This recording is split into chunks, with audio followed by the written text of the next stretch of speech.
Dag op dag, 4 jaar na de kernramp in Fukushima in Japan, hebben in Antwerpen zo'n 150 manifestanten actie gevoerd tegen kernenergie.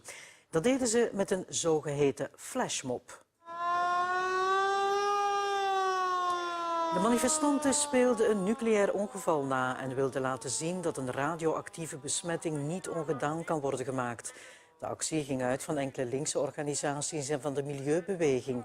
Die eisen dat er overgestapt wordt van kernenergie naar hernieuwbare energie.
De kerncentrales zijn een goedkope oplossing. We zijn er allemaal mee eens dat we moeten afstappen van olie.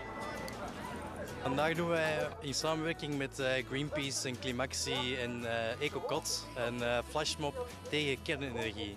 Want het zit zo, er zijn scheurtjes in Doel. En Doel, de kerncentrales in Doel behoren tot de oudste kerncentrales in de wereld. En we willen gewoon het risico niet lopen om een kernramp mee te maken zoals er in Fukushima is gebeurd. Geen Fukushima aan de stroom! Geen Fukushima aan de stroom! We and the people who must suffer from this damage. Aan de stroom! Geen Fukushima aan de stroom! De miserie voor duizenden mensen in Fukushima, maar ook in Tsjernobyl, bijna 30 jaar geleden, bestaat de dag van vandaag nog altijd. Die miserie is nog altijd niet gedaan. Duizenden gezinnen zijn ontheemd, kunnen nog altijd niet terug naar hun oorspronkelijke woonplaats. Antwerpen, de plaats waar wij hier nu zijn, bevindt zich op amper 12 kilometer. 12 kilometer van 4 grote nucleaire reactoren. The hydrogen pressure due to the hydrogen molecules builds up and will blister the steel, cause these flakes to grow. You know, I've done the calculation and you get numbers like 1 million atmospheres. My advice is that all reactor operators, under the guidance of the regulatory commissions or agencies, wherever they are, should be required to do an ultrasonic survey of the pressure vessels. Could be very severe, yes. You know, the fracture of a pressure vessel, loss of coolant accident. 3 reasons why we should stop using nuclear energy. 1. Nuclear weapons proliferation. Nuclear technology made a violent entrance onto the world stage. Just 1 year after the world's first ever nuclear test explosion in 1944, 2 large cities were destroyed by just 2 single bombs. After that, reactor technology slowly evolved as a means of generating electricity, but it's always been intimately connected with nuclear weapons technology. It's nearly impossible to develop nuclear weapons without access to reactor technology. In fact, the Nuclear Non-Proliferation Treaty serves the purpose of spreading nuclear reactor technology without spreading nuclear weapons with limited success. In 40 years, 5 countries have developed their own weapons with the help of reactor technology. The fact of the matter is that it can be very hard to distinguish a covert nuclear weapons program from the peaceful use of nuclear energy. In the 1970s, the big nuclear powers were happily selling peaceful technology to smaller countries, which then developed weapons of their own. The road to deadly nuclear weapons is always paved with peaceful reactors. 2. Nuclear waste and pollution. Spent nuclear fuel is not only radioactive, but also contains extremely poisonous chemical elements like plutonium. It loses its harmfulness only slowly over several tens of thousands of years. And there is also a process called reprocessing, which means the extraction of plutonium from spent nuclear fuel. It can be used for two purposes: to build nuclear weapons or to use it as new fuel. But hardly any of it is used as fuel because we don't have the right kind of reactors for that. A milligram will kill you, a few kilograms make an atomic bomb, and even an inconspicuous country like Germany literally has tons of the stuff just lying around because reprocessing sounded like a good idea decades ago. And where will all the waste go? After dumping it into the ocean was forbidden, we've tried to bury it, but we can't find a place where it will definitely stay secure for tens of thousands of years. Over 30 countries operate nearly 400 reactors, managing several hundred thousands of tons of nuclear waste, and only one is currently serious about opening a permanent civilian waste storage: tiny Finland.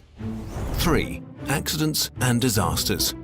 Over 60 years of nuclear power usage, there have been 7 major accidents in reactors or facilities dealing with nuclear waste. 3 of those were mostly contained, but 4 of them released significant amounts of radioactivity into the environment.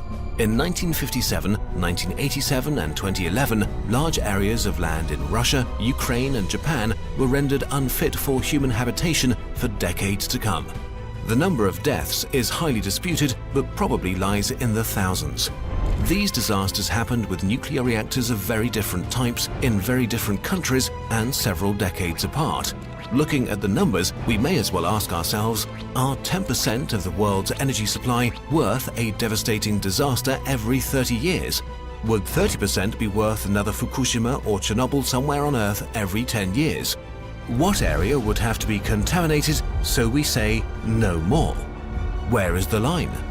So, should we use nuclear energy? The risks may outweigh the benefits, and maybe we should stop looking into this direction and drop this technology for good.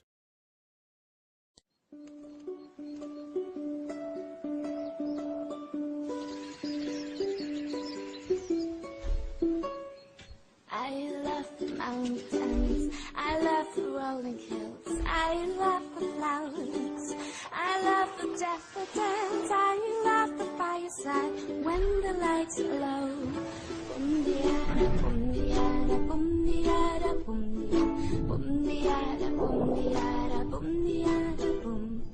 I love the ocean, I love the open sea, I love the forest, I love the bummer place, I love the stars above when night turns into day. Boom-de-yada, boom-de-yada, boom-de-yada, boom-de-yada, boom-de-yada, boom-de-yada, boom-de-yada, boom.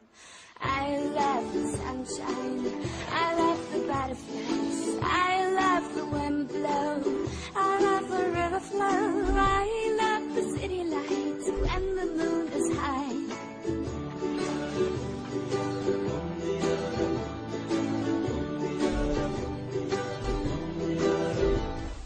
I love the daisies, I love the sugar beets, I love the meadows, I love the summer breeze, I love to walk on by my head.